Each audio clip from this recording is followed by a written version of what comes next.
Hello दोस्तों, नमस्कार। स्वागत है आप सभी का टॉपर्स क्लासेज के इस डिजिटल प्लेटफॉर्म पर। दोस्तों, अब की बार सीटेट पार हो चुका आगाज रन की, युग बदलने की तैयारी, जीत उसी की होगी जिसका संघर्ष है जारी। जो पानी से नहाएगा वो लिबास बदलेगा, और जो पसीने से नहाएगा वो इतिहास बदलेगा। जो पसीने से नहाएगा वो इतिहास बदलेगा। दोस्तों, आप सभी का इस सीटेट के महाक्रांतिकारी बैच में दिल खोलकर स्वागत है। हम लोग सीटेट में ही बाल विकास का अध्ययन कर रहे थे, और आज के इस क्लास में हम लोग अध्ययन करेंगे बाल विकास के विभिन्न सिद्धांतों के ऊपर। इस क्लास से आप मान के चलिए आपके एग्जाम में जो है वो कहीं ना कहीं जो है मान के चलिए 2 से 3 नंबर जो है वो पक्का हो जाएगा। आज और कल की क्लास अगर आप कंप्लीटली देख लेते हैं तो 2-3 नंबर जो है बाल विकास का आपके झोली में रहेगा। इससे पहले वाली क्लासेज में हम लोग जो है वृद्धि और विकास में अंतर देख चुके थे। आज की इस वीडियो में हम लोग जो है बाल विकास के विभिन्न जो सामान्य सिद्धांत है उन पर चर्चा करेंगे। तो आइए शुरू करते हैं आज की सभा। और आज की सभा में सबसे पहला सिद्धांत जो हम लोग ले रहे हैं दोस्त, वो है निरंतरता का सिद्धांत। जिसका सिद्धांत सबसे पहला जो हम लोग ले रहे हैं सिद्धांत, उसका नाम क्या है सखा? वो है निरंतरता का सिद्धांत। तो सबसे पहला आप हेडिंग बनाइए, निरंतरता का सिद्धांत। क्या होता है निरंतरता का सिद्धांत? पहले ये तो समझिए। विकास के जो सामान्य सिद्धांत है उसमें सबसे पहला सिद्धांत हम लोग क्या लिए? निरंतरता का सिद्धांत। ये निरंतरता का सिद्धांत क्या कहता है? पहले आप निरंतरता का मतलब समझिए। निरंतरता का मतलब निरंतर मतलब लगातार। लगातार बोले तो सतत। आपको पता होगा कि विकास की प्रक्रिया जो है वो निरंतर चलती रहती है। आप सोचोगे ना सर कि कब से शुरू होता है, पहले ये तो बताइए।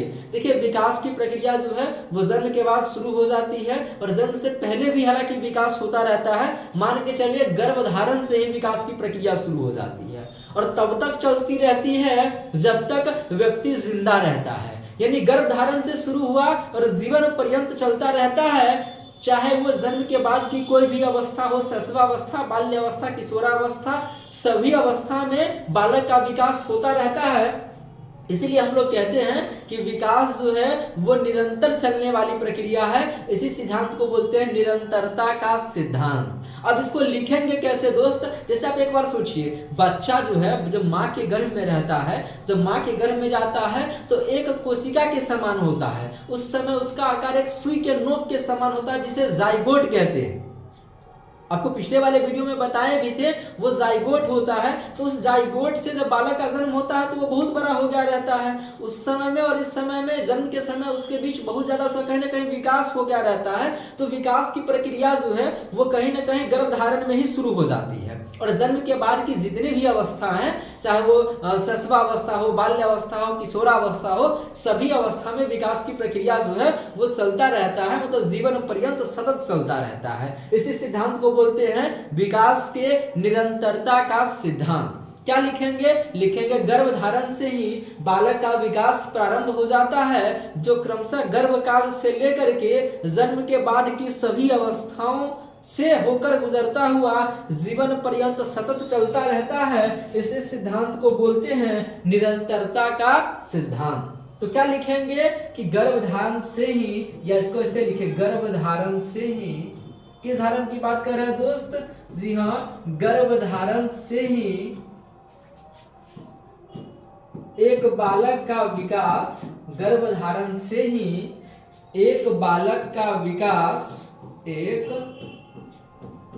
बालक का विकास प्रारंभ हो जाता है, प्रारंभ हो जाता है,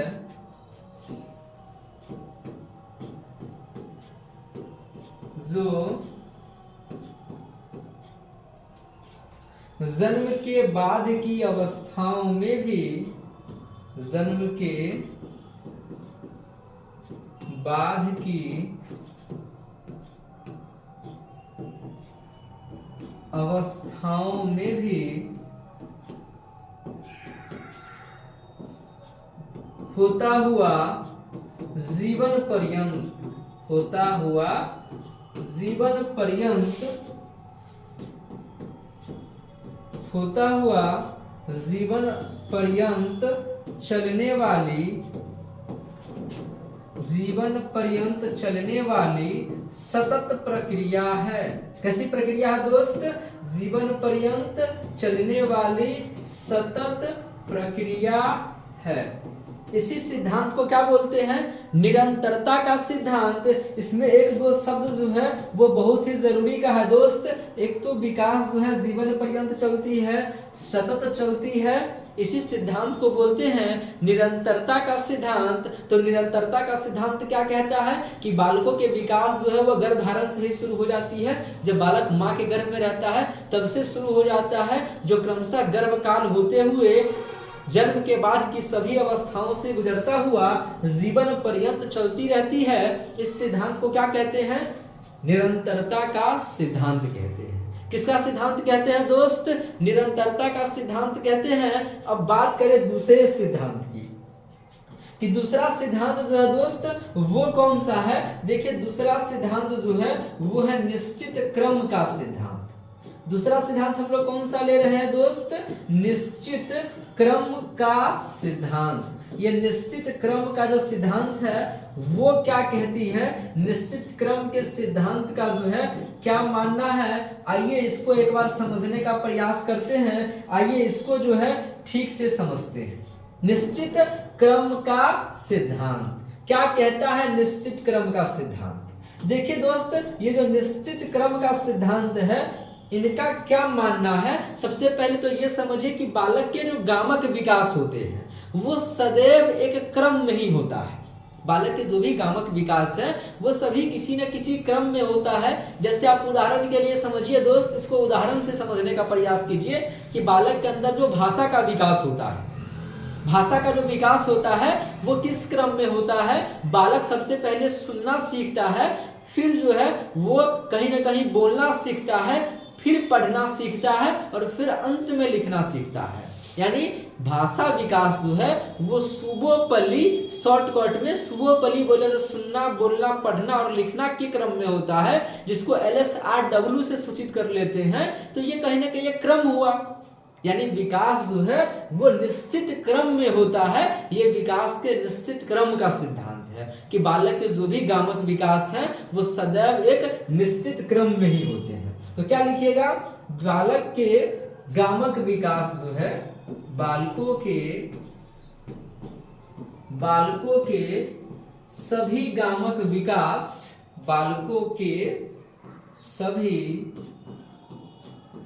गामक विकास एक निश्चित क्रम में, एक निश्चित क्रम में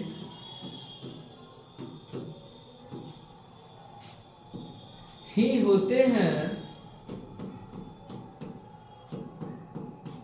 बालक के सभी गामक विकास एक निश्चित क्रम में ही होते हैं। जैसे भाषा का विकास, जैसे भाषा का विकास LSRW, भाषा का विकास जो है याद रखिएगा दोस्त, LSRW पूरा पूर्ण रूप से लिख देते हैं दोस्त। L मतलब लिसनिंग, लिसनिंग मतलब सुनना, और S मतलब स्पीकिंग, स्पीकिंग मतलब बोलना, और फिर आ गया R मतलब रीडिंग, रीडिंग बोले तो पढ़ना, और W बोले तो राइटिंग, राइटिंग बोले तो लिखना।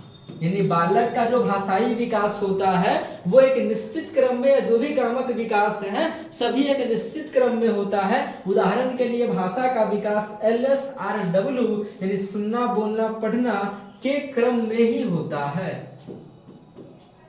क्रम में ही होता है।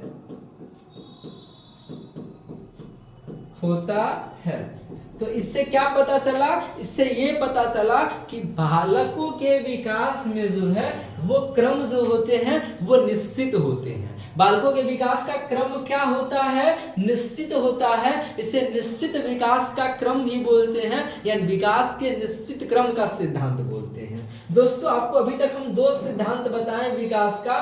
एक जो बताएं वो था निरंतरता का सिद्धांत, यानी बालक का जो विकास है वो निरंतर चलने वाली प्रक्रिया है, सतत चलने वाली, जीवन पर्यंत चलने वाली प्रक्रिया है, जो कि शुरू कब होती है, शुरू तो गर्भधारण के समय ही हो जाती है और तब से लेकर जन्म के बाद की सभी अवस्थाओं से होते हुए जीवन पर्यंत चलती जाती है और सतत मतलब लगातार चलती रहती है।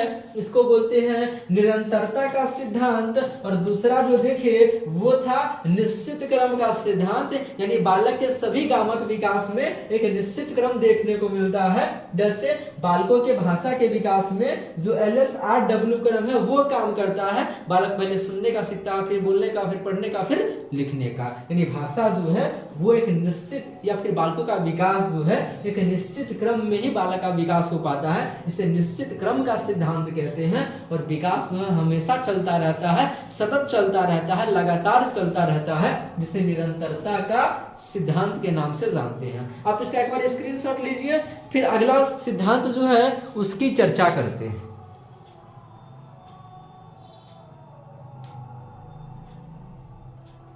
दोस्तों आप इसका स्क्रीनशॉट ले लिए होइएगा।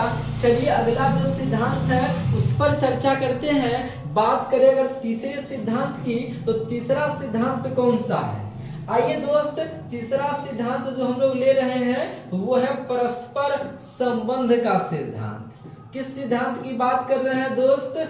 परस्पर संबंध का सिद्धांत जो है वो क्या कहता है, इसके अंतर्गत क्या बताने का प्रयास किया गया, जरा सा वो देखिए। परस्पर संबंध का सिद्धांत क्या है? ये परस्पर संबंध का सिद्धांत, एक बार इसको आइए ठीक से समझते हैं और फिर अपने क्लासेस को जो है कंटिन्यू रखते हैं। देखिए दोस्तों, ये जो परस्पर संबंध का सिद्धांत है इनका क्या विचार है, इसमें क्या कहा गया, क्या माना गया, जरा सा इसको एक बार देखते हैं। देखिए दोस्त, परस्पर संबंध के सिद्धांत में यह समझाने का प्रयास किया गया है कि बालक के जो विकास के बहुत सारे आयाम है ना दोस्त, शारीरिक विकास, मानसिक विकास, संज्ञानात्मक विकास, भाषाई विकास, ये सभी विकास जो है वो एक दूसरे से क्या होते हैं, संबंधित होते हैं। इसीलिए बोलते हैं परस्पर संबंध का सिद्धांत। यानी शारीरिक विकास अच्छा होगा तो मानसिक विकास भी अच्छा हो जाएगा, जिसका मानसिक विकास अच्छा हो जाएगा उसका संवेगात्मक विकास भी अच्छा होगा, और जिसका संवेगात्मक विकास अच्छा होगा उसका भाषाई विकास, सामाजिक विकास, सभी तरह के विकास अच्छे होंगे। यानी एक विकास जो है उसका संबंध दूसरे तरह के विकास से होता है। किसी का शारीरिक विकास ठीक से नहीं हुआ तो उसका मानसिक विकास ठीक से होने की उम्मीद आप कर ही नहीं सकते हैं। यानी विकास के सभी आयाम जो हैं वो एक दूसरे से क्या होते हैं, संबंधित होते हैं। इसी को परस्पर संबंध का सिद्धांत कहते हैं। तो बालक का जब विकास होता है उसका एक पक्ष जो है वो दूसरे पक्ष को क्या करता रहता है, प्रभावित करता रहता है। उदाहरण के लिए शारीरिक विकास अच्छा होने पर मानसिक विकास अच्छा हो जाएगा, और ठीक उसी प्रकार से जो है बहुत सारा यही क्रम जो है संवेगात्मक, भाषाई, सामाजिक, नैतिक सब में कंटिन्यू रहता है। इसी सिद्धांत को बोलते हैं परस्पर संबंध का सिद्धांत। जैसे आप देखे भी होइएगा दोस्त कि किसी का मान लीजिए हाथों का विकास ठीक से नहीं हुआ, पांव का विकास ठीक से नहीं हुआ, तो क्या उसका मानसिक विकास ठीक से हो पाएगा? नहीं हो पाएगा। वो अपने आप को अपेक्षित महसूस करने लगेगा और ऐसे स्थिति में उसका विकास जो है वो समुचित प्रकार से नहीं हो पाता है। तो परस्पर संबंध का सिद्धांत क्या कहा गया इस सिद्धांत में कि बालक का जब विकास होता है, बालक जब विकास होता है तो बालक का जब विकास होता है तो क्या लिखेंगे, चलिए एक बार लिखिए आप लोग कि बालक का जब विकास होता है, बालक का जब क्या होता है, विकास होता है, बालक का जब विकास होता है तो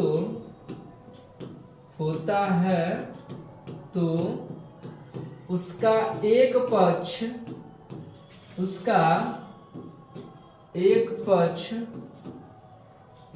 दूसरे पक्ष को, उसका एक पक्ष दूसरे पक्ष को, उसका एक पक्ष दूसरे पक्ष को क्या करता है, प्रभावित करता है। प्रभावित करता है, जैसे शारीरिक विकास,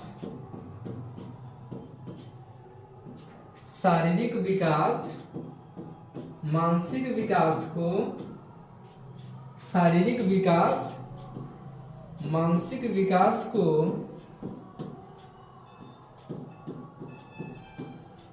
प्रभावित करती है,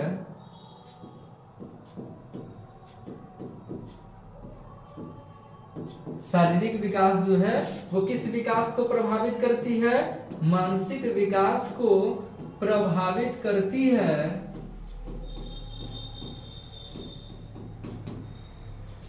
तथा इसी क्रम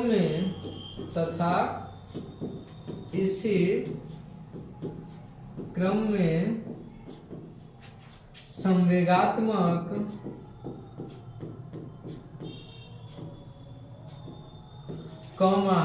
सामाजिक इत्यादि विकास क्या होते हैं, या इत्यादि पक्ष भी प्रभावित होते हैं। क्या होते हैं, प्रभावित होते हैं। ठीक है दोस्त, एक बार ध्यान से समझ लीजिए कि बालक का जब विकास होता है तो उसका एक पक्ष जो है वो दूसरे पक्ष को प्रभावित करता है। शारीरिक विकास अच्छा हुआ तो मानसिक विकास भी अच्छा हो जाएगा, और मानसिक विकास अच्छा हुआ तो भावनात्मक संवेगात्मक विकास भी अच्छा हो जाएगा। मतलब एक पक्ष दूसरे पक्ष को प्रभावित करता है। इसी सिद्धांत को बोलते हैं परस्पर संबंध का सिद्धांत। किसका सिद्धांत दोस्त, परस्पर संबंध का सिद्धांत।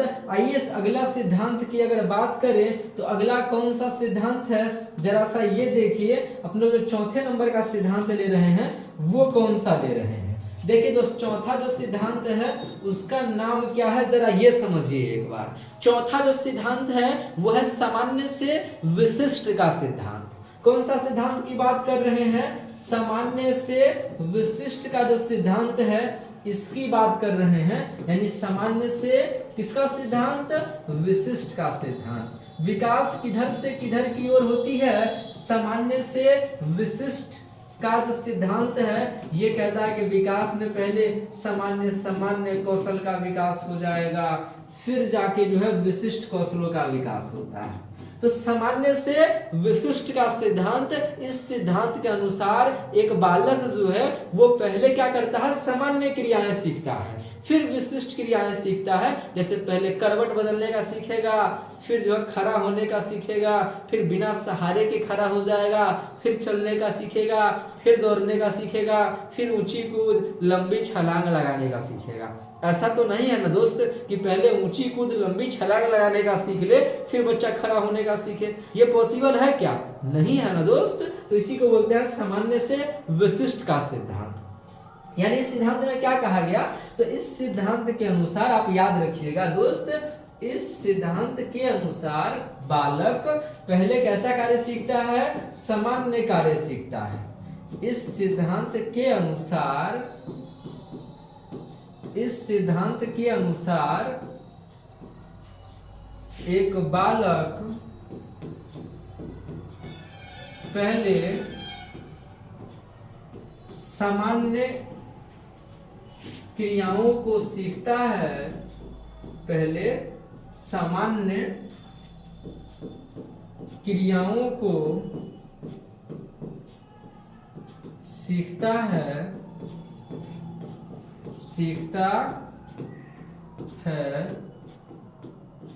एवं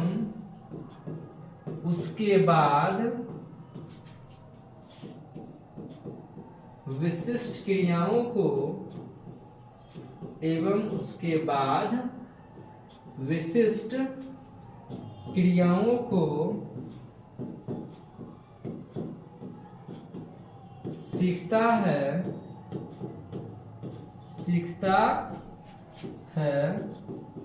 जैसे देख लीजिए दोस्त, जैसे आप कह सकते हैं कि बालक जो है वो पहले क्या करना सीखेगा, तो बालक पहले करवट फलना सीखेगा, यानी करवट बदलने का सीखा।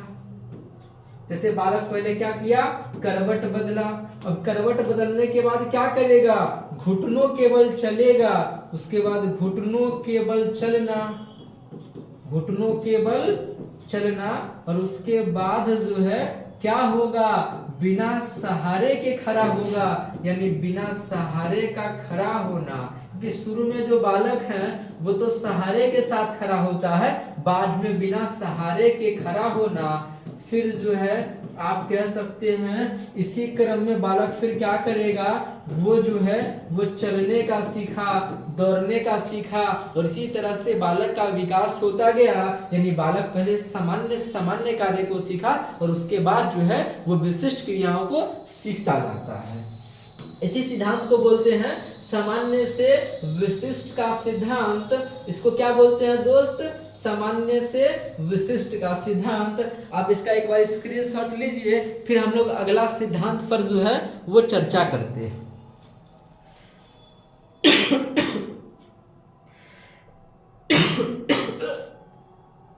सॉरी, आप इसका एक बार स्क्रीनशॉट ले लीजिएगा दोस्त। आइए अगला जो सिद्धांत है उस पर हम लोग चर्चा करते हैं। अगला सिद्धांत कौन सा है, अगला है समान प्रतिमान का सिद्धांत। दोस्तों हम लोग पांचवा सिद्धांत देख रहे हैं, 4 सिद्धांत अभी तक देख चुके हैं। पांचवा सिद्धांत जो है वो है समान प्रतिमान का सिद्धांत।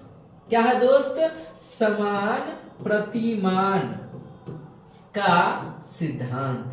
ये समान प्रतिमान का जो सिद्धांत है, सबसे पहले समझिए इसमें क्या कहा गया, क्या क्या इस सिद्धांत के अंतर्गत आपको जानना जो है वो आवश्यक है।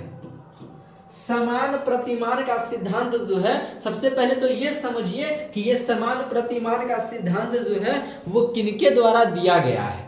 ठीक है दोस्त, अगर बात करें समान प्रतिमान के सिद्धांत का, ये जो समान प्रतिमान का सिद्धांत है ये किसने दिया है, तो आपको नाम याद रखना है, सोरेनसन ने दिया है। किसने दिया है, सोरेनसन नाम था उनका। समान प्रतिमान का सिद्धांत किसने दिया, सोरेनसन ने दिया। और सोरेनसन साहब का क्या कहना था, सोरेनसन जी का कहना था, आप कभी सोचे हैं दोस्त कि मानव का जो संतान होता है वो मानव ही क्यों होता है, एक इंसान का जो संतान होता है वो इंसान ही क्यों होता है, एक पशु का संतान पशु ही क्यों होता है, और एक पक्षी का संतान जो है वो पक्षी ही क्यों होता है। कभी क्या आपने इस बात को विचार किया है कि जिस प्रतिमान का व्यक्ति होता है, जिस प्रतिमान का प्राणी होता है, उसके संतान उसी प्रतिमान वाले क्यों होते हैं। जैसे मानव 2 पैर पे चलता है, उसके संतान भी 2 पैर पे ही चलता है, मतलब मानव का संतान मानव हो गया। जैसे आप देखते हैं पशु जो है, पशु का संतान पशु ही होता है, और पक्षी के जो संतान होते हैं वो क्या होते हैं, पक्षी ही होते हैं। ये सिद्धांत जो है, ये सारी बातें जो है वो समान प्रतिमान के सिद्धांत में बताया गया है। किसने बताया है, सोरेनसन साहब बताए। सोरेनसन साहब कहते थे कि माता पिता जिसके जैसे होते हैं वैसे ही समान प्रतिमान वाले संतान को भी जन्म देते हैं। जैसे पशु के संतान पशु, मनुष्य के संतान मनुष्य, एवं पक्षी के संतान क्या होते हैं, पक्षी ही होते हैं। तो सोरेनसन साहब क्या कह रहे थे, सोरेनसन के अनुसार, किनके अनुसार हम लोग बात कर रहे हैं दोस्त, ये जो सोरेनसन साहब है, इन सोरेनसन जी की बात कर रहे हैं। सोरेनसन के अनुसार जैसे माता पिता होते हैं, जैसे माता पिता होते हैं, जैसे माता पिता होते हैं, उनके संतान भी, उनके संतान भी उसी प्रतिमान वाले, उसी प्रतिमान वाले होते हैं, उसी प्रतिमान वाले होते हैं।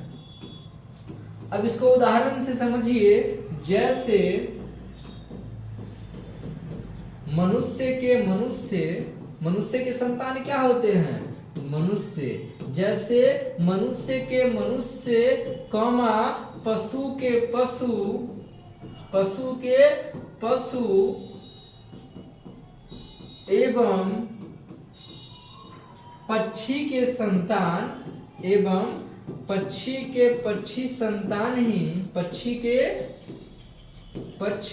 संतान का ही जन्म लेना।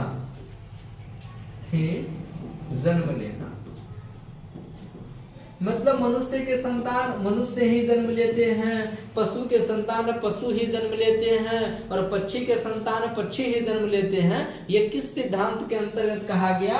समान प्रतिमान वाले सिद्धांत के अंतर्गत कहा गया कि जो जीव का प्रतिमान जैसा होता है उसके संतान भी वैसे ही होते हैं। यह सिद्धांत किनके द्वारा दिया गया? सोरेनसन के द्वारा दिया गया। यहाँ तक क्लियर है दोस्त? आइए अब बात करते हैं दिशा का सिद्धांत। विकास की जो दिशा होती है वो भी आपको बता दे दोस्त निश्चित होती है। तो विकास जो है उस विकास के अगर दिशा की बात करें तो विकास के दिशा के सिद्धांत में देखिए क्या कहा गया है। आइए हम लोग पांचवें सिद्धांत की बात करते हैं। ये जो पांचवा सिद्धांत है वो क्या है? सॉरी, ये हम लोग पांचवा सिद्धांत अभी देख ही लिए थे। आइए छठा सिद्धांत की बात करते हैं। ये जो छठा सिद्धांत है आपका वो कौन सा है? देखिए दोस्त, छठा जो सिद्धांत है वो है दिशा का सिद्धांत। किसका सिद्धांत? दिशा का सिद्धांत। यानी विकास की दिशा जो है वो भी कहीं ना कहीं क्या होती है? निश्चित होती है। तो विकास की अगर दिशा के सिद्धांत का अगर बात करें कि विकास का जो है वो दिशा का सिद्धांत क्या कहता है, तो आइए देखते हैं विकास जो है उसके दिशा का सिद्धांत जो है वो क्या कहना चाह रहा है। ठीक है दोस्त, आइए देखते हैं विकास के दिशा के सिद्धांत को समझते हैं। विकास के दिशा का सिद्धांत जो है उसमें क्या कहने का प्रयास किया गया है। दोस्तों, विकास की दिशा जो होती है वो निश्चित होती है। आप कहोगे सर कैसे निश्चित होती है? देखिए दोस्त, विकास जो है वो सिर से पैर की ओर होती है कि पैर से सिर की ओर होती है? तो आपका जवाब होगा सर सिर से पैर की ओर होती है। विकास सदैव सिर से पैर की ओर होती है, यानी विकास की दिशा निश्चित हो ही ना सका। विकास केंद्र से परिधि की ओर होती है, तो ये भी तो विकास का दिशा हुआ ना दोस्त। यानी विकास का जो दिशा है वो निश्चित होती है। एक बालक के विकास की दिशा क्या होती है? निश्चित होती है। एक बालक के विकास की दिशा क्या होती है? एक बालक के विकास की दिशा क्या होती है सखा? निश्चित होती है। एक बालक के विकास की दिशा जो है वो निश्चित होती है। क्या होती है? निश्चित होती है। एक बालक के विकास की दिशा निश्चित होती है। विकास जो है वो सदैव सिर से पैर की ओर। विकास सदैव सिर से किधर की ओर? सिर से पैर की ओर। विकास किधर से किधर की ओर होती है? सिर से पैर की ओर होती है। और अगर बात करें तो आप कह सकते हैं केंद्र से परिधि की ओर। केंद्र से किधर की ओर? परिधि की ओर। विकास सिर से पैर की ओर, केंद्र से परिधि की ओर होती है। तो ये जो है विकास के दिशा के बारे में भी ज्ञान होता है कि विकास किधर से किधर की ओर होती है। विकास जो है विकास की दिशा जो है वो निश्चित होती है। विकास की दिशा क्या होती है सखा? एक बालक के विकास की जो दिशा होती है वो क्या होती है? निश्चित होती है। विकास जो है वो सिर से किधर की ओर होती है? सिर से पैर की ओर होती है और केंद्र से परिधि की ओर होती है। ठीक है दोस्त, आइए इसका आप एक बार स्क्रीनशॉट लीजिए। इसको हम पेज में जरा सा समाहित करते हैं। आप इन दोनों सिद्धांतों का एक बार स्क्रीनशॉट लीजिए, फिर हम लोग अगले सिद्धांत पर जो है वो चर्चा करते हैं।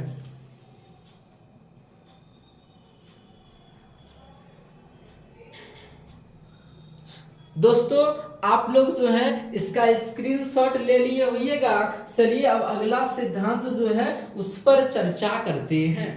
अगला जो अपने लोग अभी तक कुल कितना सिद्धांत पढ़ लिए दोस्त, 6 सिद्धांत पढ़ लिए विकास के। अब बात करते हैं 7वें सिद्धांत का कि 7वां जो सिद्धांत है वो कौन सा है। देखिए दोस्त, आपका जो 7वां सिद्धांत है वो कौन सा है, तो 7वां जो सिद्धांत है सखा, उस 7वें सिद्धांत का नाम क्या है, 7वां सिद्धांत है विभिन्नता का सिद्धांत। कौन सा सिद्धांत, विभिन्नता का सिद्धांत। क्या कहा गया इस विभिन्नता के सिद्धांत में, ये जो विभिन्नता का सिद्धांत है, इस विभिन्नता के सिद्धांत में क्या कहा गया है, जरा इसको एक बार ध्यान से समझ लीजिए, क्योंकि आज की जो क्लासेज हैं इससे मान के चलिए आपका 2-3 नंबर सीटेट के इस एग्जाम में पक्का हो जाएगा, या आप किसी भी शिक्षक भर्ती परीक्षा की तैयारी कर रहे हैं तो ये क्लासेज जो है बेहद मददगार साबित होने वाली है।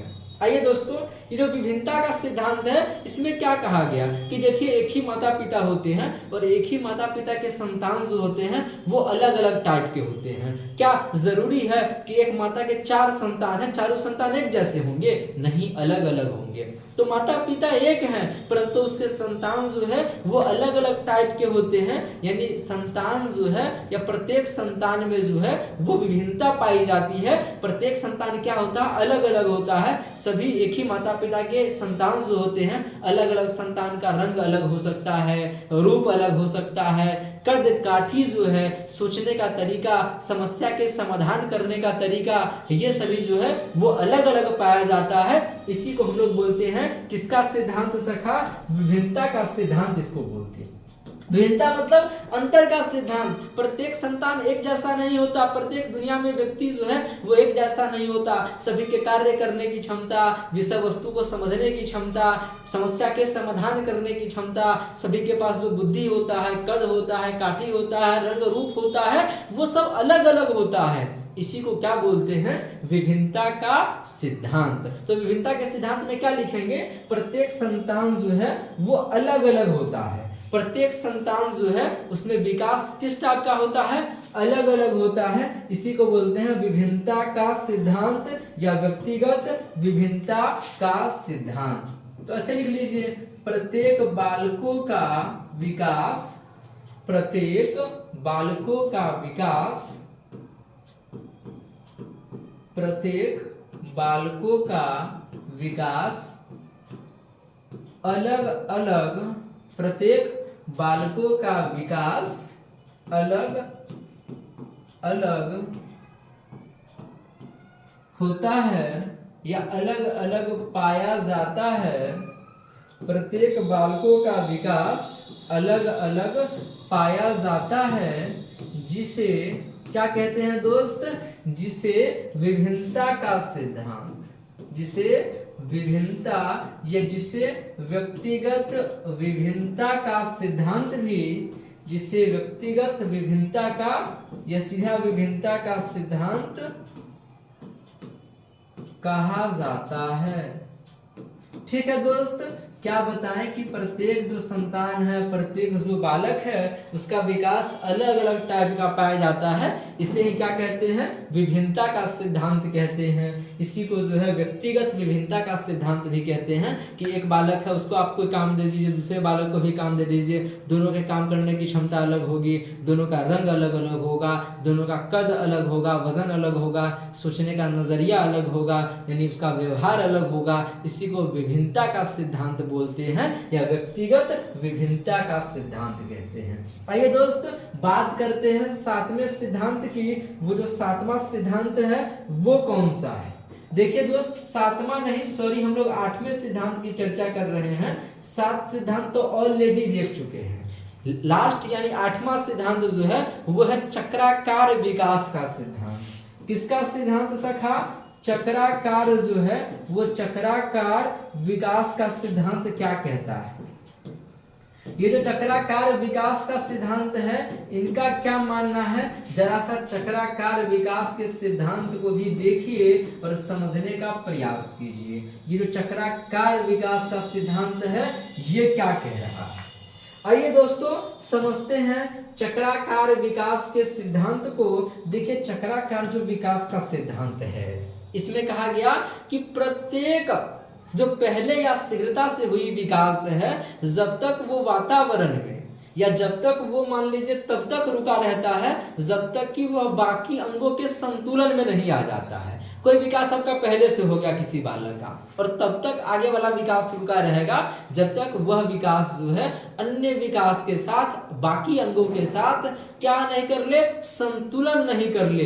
बाकी अंगों के साथ वो समायोजित जब तक नहीं होगा तब तक विकास की प्रक्रिया जो है वो रुकी रहती है। फिर जाके जब वो संतुलन में आ जाता है सभी अंगों के, तब जो है जाके दूसरा विकास भी बालकों का होने लगता है। यानी चक्राकार विकास का कहने का मतलब है, देखिए नाम से ही स्पष्ट है, चक्राकार विकास का सिद्धांत। पहले थ्योरी लिख लीजिए, फिर आपको चित्र के द्वारा भी हम समझा देंगे। देखिए दोस्त, पहले या शीघ्रता से हुए विकास तब तक क्या हो जाता है, रुक जाता है। क्या लिखेंगे, पहले या शीघ्रता से, पहले या शीघ्रता से हुआ विकास, पहले या शीघ्रता से हुआ विकास, पहले या शीघ्रता से हुआ विकास तब तक रुक जाता है, तब तक रुक जाता है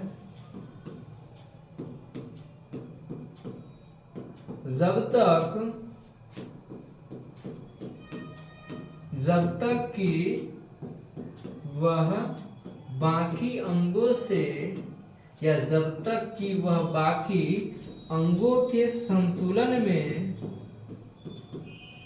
न आ जाए, संतुलन में न आ जाए। यानी बालक का जब एक तरह का विकास हो गया तो वह तब तक रुका रहता है जब तक कि वह सभी अंगों के संतुलन में नहीं आ जाता। इसी को बोलते हैं चक्राकार विकास का सिद्धांत। क्यों बोलते हैं इसको चित्र के द्वारा समझिए दोस्त। जैसे मान लीजिए बालक कुछ सीखा, फिर ऐसे सीख के यहाँ पे रुक जाएगा, और यहाँ पे तब तक वो रुका रहेगा जब तक कि वो बाकी अंगों के साथ संतुलित नहीं हो जाए। फिर कुछ सीखा, फिर यहाँ पे रुक जाएगा, फिर सीखा, फिर रुकेगा, फिर सीखा, फिर रुकेगा, फिर सीखा, फिर रुकेगा।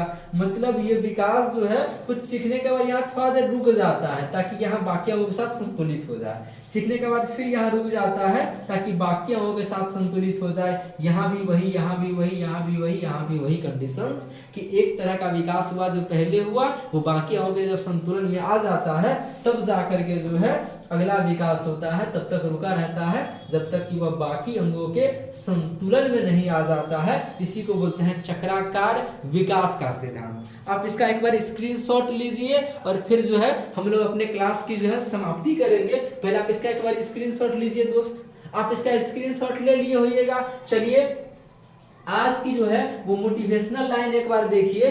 क्या है दोस्त कि जहां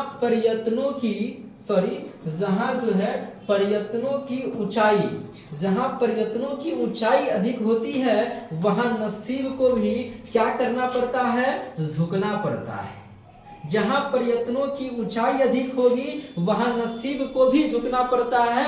कोशिश तो करते ही रहना है, तब तक कोशिश करना है जब तक कि ये आपकी तय की हुई मंजिल आपके कदमों में ना आ जाए। यानी जहां प्रयत्नों की ऊंचाई अधिक होती है वहां नसीब को भी झुकना पड़ता है। नसीब में कुछ नहीं होता दोस्त। आप प्रयत्न कीजिए, कोशिश कीजिए, ये नसीब की क्या औकात, नसीब खुद आपके सामने झुक कर आ जाएगी। आप बस प्रयत्नों को बना करके रखिए, अपने कोशिश को बरकरार रखिए कि जहां प्रयत्नों की ऊंचाई अधिक होती है वहां नसीब को भी झुकना पड़ता है। यानी जहां प्रयत्न की ऊंचाई अधिक होगी नसीब खुद जो है झुककर आपके पास आएगी और पूछेगी, बता बंदे तेरी रजा क्या है, तेरी चाह क्या है, तू चाहता क्या है। इसलिए प्रयत्नों की ऊंचाई को बरकरार रखिए, थककर हारना नहीं है, बैठना नहीं है। ये मंजिल की क्या औकात है। अगर ये मंजिल पहाड़ है तो आप भी माझी हो, जब तक तोड़ोगे नहीं तब तक छोड़ोगे नहीं। दोस्तों आज के इस क्लास में हम लोग क्या क्या पढ़े एक बार जल्दी जल्दी में रिवीजन करवा देते हैं। देख लीजिए, हम लोग विकास का सामान्य सिद्धांत पढ़ रहे थे। इसमें सबसे पहले निरंतरता का सिद्धांत पढ़े, यानी विकास निरंतर चलने वाली प्रक्रिया है, सतत चलने वाली प्रक्रिया है। गर्भधारण में ही शुरू होता है, तब से लेकर के जन्म के बाद की अवस्था होते हुए जीवन पर्यंत सतत लगातार चलने वाली प्रक्रिया है, जिसको बोलते हैं निरंतरता का सिद्धांत। दूसरा देखें निश्चित क्रम का सिद्धांत, कि बालक का जो विकास होता है उसमें एक निश्चित क्रम देखने को मिलता है। जैसे भाषा के विकास में सुनना, बोलना, पढ़ना, लिखना के क्रम में ही बालकों का विकास होता है, इसको बोलते हैं निश्चित क्रम का सिद्धांत। तीसरा जो देखें वो था परस्पर संबंध का सिद्धांत, यानी एक विकास के पक्ष जो होते हैं वो दूसरे विकास के पक्ष से जुड़े हुए होते हैं। एक विकास का पक्ष दूसरे विकास के पक्ष को प्रभावित करता है। यदि किसी बालक का शारीरिक विकास अच्छा से हुआ है तो उसका मानसिक विकास, भाषाई विकास, सभी विकास अच्छा प्रकार से होगा। एक विकास ठीक से नहीं हुआ तो सभी विकास जो है ठीक से नहीं हो पाएगा, इसको बोलते हैं परस्पर संबंध का सिद्धांत। चौथा देखे सामान्य से विशिष्ट का सिद्धांत। इस सिद्धांत के अंतर्गत क्या देखे, इस सिद्धांत में देखे कि जो विकास होता है उसमें बालक पहले सामान्य कामों को सीखता है, फिर जाके विशिष्ट काम को सीखता है। जैसे पहले क्या करेगा, पलटना सीखेगा, फिर घुटनों के बल चलना, फिर दौड़ना, फिर बाद में बहुत कुछ। इसके अलावा जो है वो पांचवा सिद्धांत हम लोग देखे समान प्रतिमान का सिद्धांत। समान प्रतिमान का सिद्धांत सोरेनसन के द्वारा दिया गया। सोरेनसन कहते थे कि एक बालक जो है उस बालक जो है वो माता पिता उसके जिस प्रतिमान के होते हैं उसके संतान भी उसी प्रतिमान के होते हैं। यही कारण है कि मनुष्य के संतान मनुष्य, पशु के संतान पशु और पक्षी के संतान पक्षी ही होते हैं। इस सिद्धांत को बोलते हैं समान प्रतिमान का सिद्धांत। फिर बात किए दिशा का सिद्धांत। एक बालक का जो विकास होता है उसकी दिशा क्या होती है, निश्चित होती है। जैसे विकास जो है वो सिर से पैर की ओर होती है, केंद्र से परिधि की ओर होती है, इसको बोलते हैं विकास के दिशा का सिद्धांत। फिर हम लोग चर्चा किए अपने सातवें सिद्धांत के ऊपर, जिसको बोलते हैं विभिन्नता का सिद्धांत, यानी व्यक्तिगत विभिन्नता का सिद्धांत। सभी बालक जो है वो एक दूसरे से क्या है, अलग अलग है। यहाँ तक कि एक माता पिता के 4 संतान है तो चारों संतान आपस में अलग होते हैं। सबका रंग, रूप, कद, काठी, वेशभूषा एक हो भी सकता है, परंतु उसका जो व्यवहार अलग होगा, यानी विभिन्नता पाई जाती है। इसी को बोलते हैं व्यक्तिगत विभिन्नता का सिद्धांत। और अंतर देखे चक्राकार विकास का सिद्धांत, कि पहले या शीघ्रता से जो आपका विकास हुआ है वो तब तक रुका रहता है जब तक कि वह बाकी अंगों के संतुलन में नहीं आ जाता है। आज के लिए इतना ही, आपसे मिलेंगे फिर कल सुबह 7 बजे अपने नेक्स्ट जो है बाल विकास के सिद्धांत को लेकर के, कि विकास के और जो कुछ सिद्धांत हैं उन सभी मुद्दों पर चर्चा करेंगे। अगर आपको क्लासेस जो है पसंद आ रही है तो आप क्या कीजिए, सबसे पहले तो वीडियो को लाइक कीजिए, शेयर कीजिए, और कोई भी दिक्कत हो तो कमेंट कीजिए। अगर आप टॉपर्स क्लासेस पुपरी के यूट्यूब चैनल पर नए हैं तो चैनल को सब्सक्राइब कर लीजिए, ताकि जो भी वीडियो है वो सभी आपको समय समय पर जो है मिलता रहे। आप अगर बोर्ड पर लिखे गए सभी पैनल के PDF को प्राप्त करना चाहते हैं तो हमारे टॉपर्स क्लासेस पुपरी के टेलीग्राम चैनल को ज्वाइन कर लीजिए। मिलेंगे आपसे नेक्स्ट वीडियो में, तब तक के लिए have a nice day, take care, bye bye.